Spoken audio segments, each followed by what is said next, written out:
जंग सितंबर 1965 के पस मंज़र में लिखा हुआ एक शाहकार नावल BRB बहती रहेगी, जिसमें पाक भारत जंग के वलुलाहेज़ वाक़यात शामिल हैं।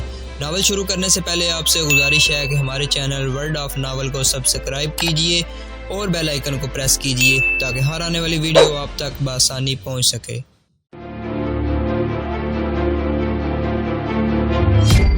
आप खुद देखो साहिब, नायब सूबेदार बोला, यह मशीन गन संभालो।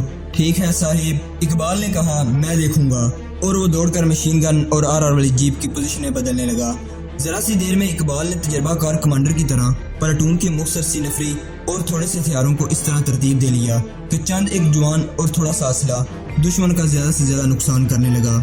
असला से ज्यादा तो बंगालियों का जज्बा लड़ रहा था। सामने सामने बंगाली मुर्दों से निकल कर नहर के किनारे के ऊपर जाकर फायर करने को बढ़ रहे थे। उनके अंदाज और उनके नारों से पता चलता था कि वो नहर फलांग कर भारतीयों के साथ दस्त बदस्त जंग लड़ना चाहते हैं। एक रॉकेट लॉन्चर के गनर की पेशानी में गोली लगी और बंगाल का एक शेर तड़प कर ठंडा हो गया। इकबाल उसकी तरफ दौड़ा और शहीद की लाश को बाजुओं पर उठा लिया।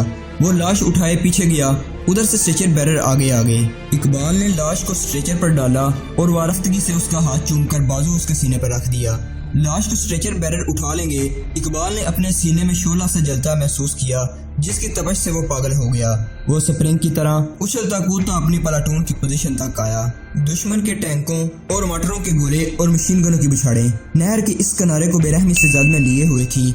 ये हमला इस कदर शदीद था कि अगर बंगाल रेजिमेंट के गाजी पसपा हो आते तो जंग का कोई भी माहिर हैरान न होता। लेकिन बंगाल टाइगर को यह एहसास दीवाना किया जा रहा था कि पंजाब की लाज उनके हाथ में है।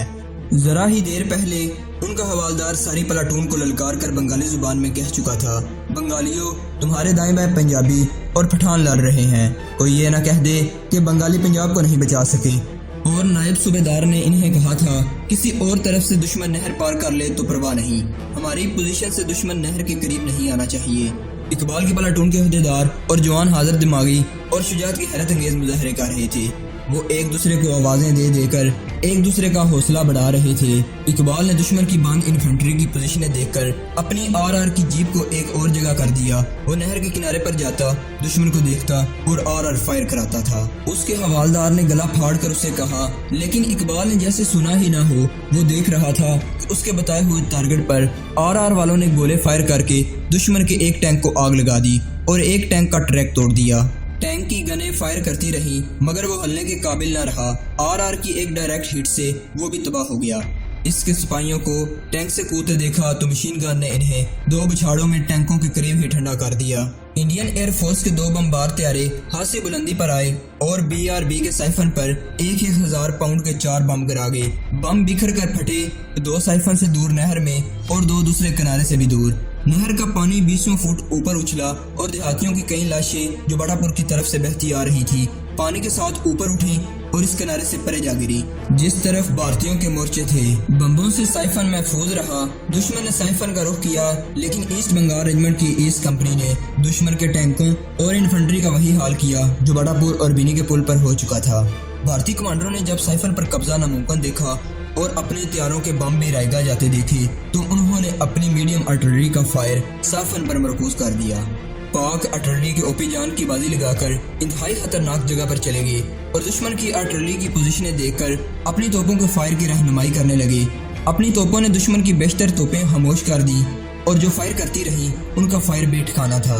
दुश्मन का बांध रावल साइफन के करीब आने की कोशिश कर रहा था। मालूम होता था कि बैदिया सेक्टर के भारतीय कमांडर के लिए ये फैसला करना मुहाल हो गया है कि साइफन को तबाह किया जाए या इस पर कब्जा किया जाए।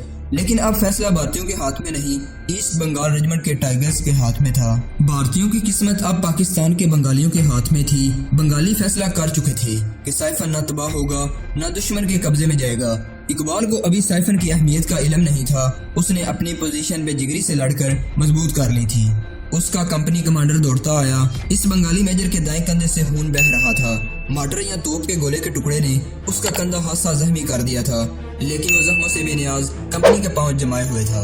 अपना प्लाटून राइट फ्लैंक में दुबई कंपनी के साथ अटैच कर दो।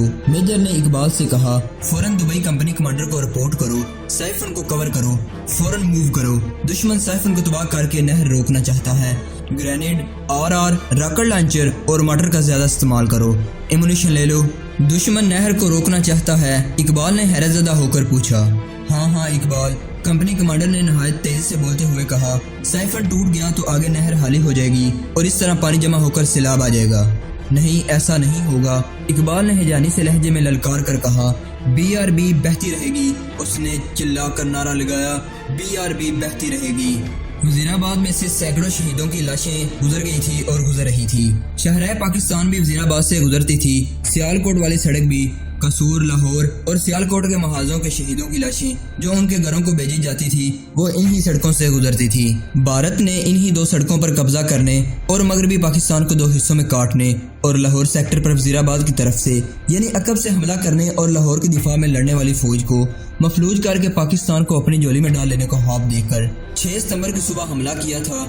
इस प्लान की कामयाबी का भारत के फौजी लीडरों ने 72 घंटे वक्त मुकर्रर किया था।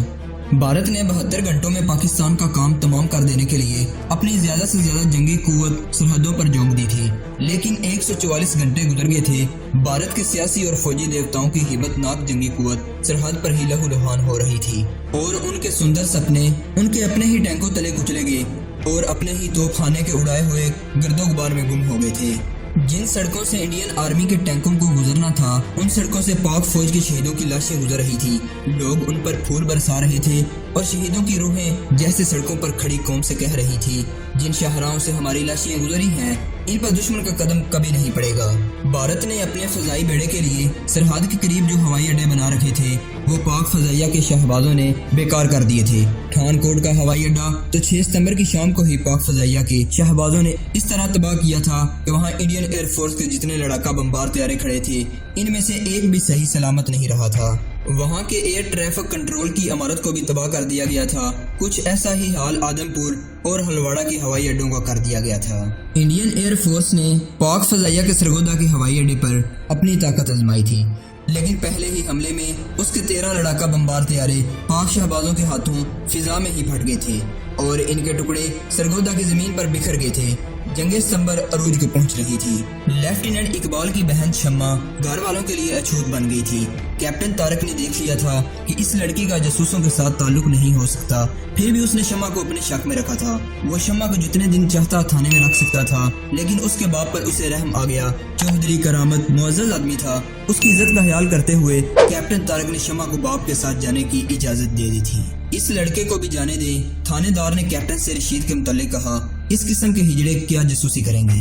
नहीं शाह साहिब, कैप्टन ने कहा, इसे अभी नहीं छोड़ूंगा। मैं जानता हूँ ये जासूस या तहरीबकार नहीं हो सकता, इसमें इतना दम कहाँ, लेकिन शाह साहिब इसे 2-4 दिन अपने पास रखकर इसका खून खुश्क कर दो। मैं इसकी खोपड़ी से इश्कबाजी निकालना चाहता हूँ।